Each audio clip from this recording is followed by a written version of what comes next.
Agency ప్రాంతాలలో police constable ఉద్యోగాలకు prepare అవుతున్న నా నిరుద్యోగ ఆదివాసీ సోదరులారా ఒకసారి ఆలోచన చేయండి. ఇటీవలే తెలంగాణ రాష్ట్ర ప్రభుత్వం విడుదల చేసిన పోలీస్ కానిస్టేబుల్ నోటిఫికేషన్లో మనకు ఎత్తు మరియు ఛాతి కొలతల్లో మాత్రమే సడలింపు ఇచ్చారు.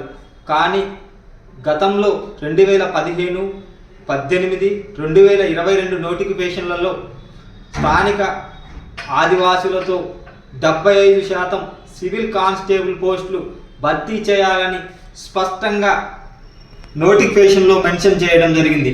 ఇది 2015కు సంబంధించిన నోటిఫికేషన్. అదేవిధంగా ఇది 2018కి సంబంధించిన నోటిఫికేషన్లో ఇవ్వడం జరిగింది. అదేవిధంగా 2022లో కూడా ఇవ్వడం జరిగింది.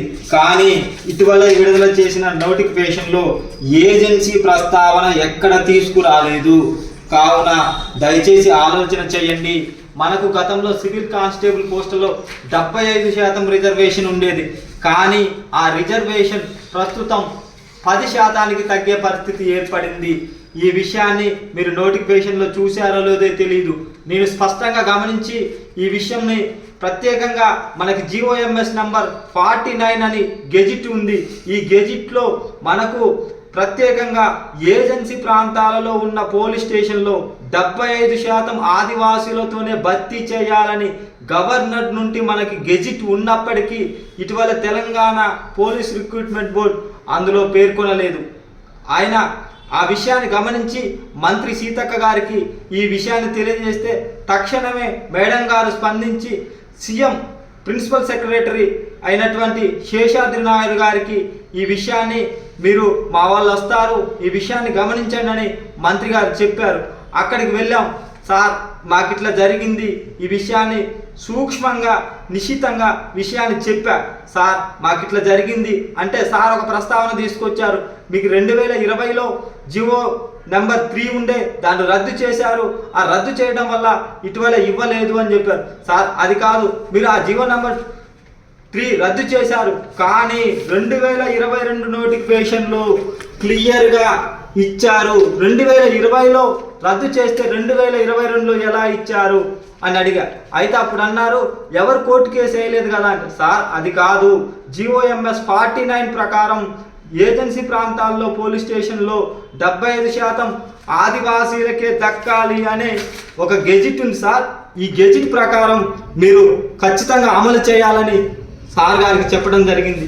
కానీ సార్ గారు చూద్దాంలే అనే స్వభావంతో ఉన్నారు. దయచేసి నిద్ర లేవండి. అలా మనం ఇప్పటికి కూడా మేల్కొనకపోతే మనకు వచ్చే ఉద్యోగాల పరిస్థితి, ఆదిలాబాద్లో మొత్తం 130 పోస్టులు ఉంటే మనకి 13 పోస్టులే వస్తాయి.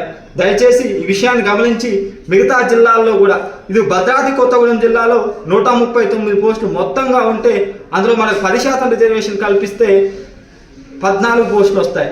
అదే 75% కల్పించినట్లయితే 104 పోస్టులు వస్తాయి. ములుగులో 98 పోస్టులు ఉన్నాయి. అదే 10% రిజర్వేషన్ కల్పిస్తే 10 వస్తాయి. 70% కల్పిస్తే 74 వస్తాయి. ఇట్లా మన ఏజెన్సీ ప్రాంతాల్లో సుమారు 910 ఉద్యోగాలు ఉంటే అందులో మనకు కేవలం 10% రిజర్వేషన్ దక్కితే 92 ఉద్యోగాలు వస్తాయి. అదే 75% తగ్గితే 680 పోస్టులు వస్తాయి.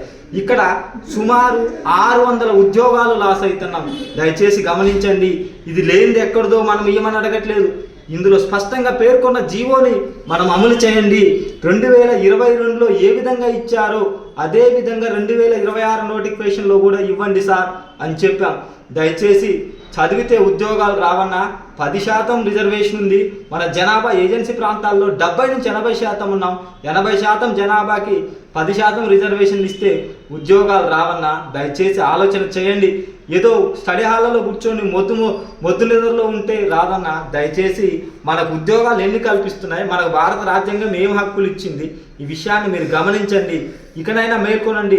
తక్షణమే స్పందించకపోతే ఏ నిమిషానైనా రాష్ట్ర ప్రభుత్వం రోస్టర్ పద్ధతి ఇచ్చి 10% రిజర్వేషన్ అమలు చేస్తే 600 పోస్టు మనకు అన్యాయం జరుగుతుంది.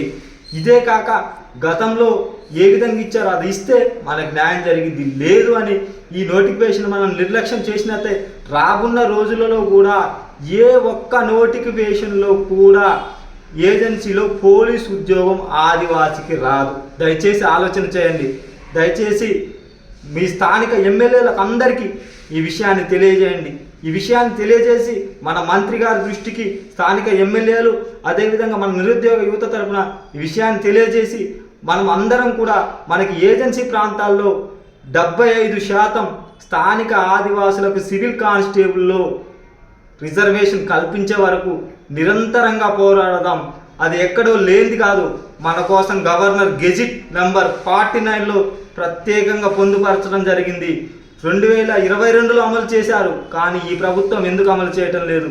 దీన్ని మన నిరుద్యోగ అవగాహన లోపమా లేక మన ఎమ్మెల్యేలకు తెలీదా అనే విషయం మంత్రి గారికి కూడా చెప్పాం.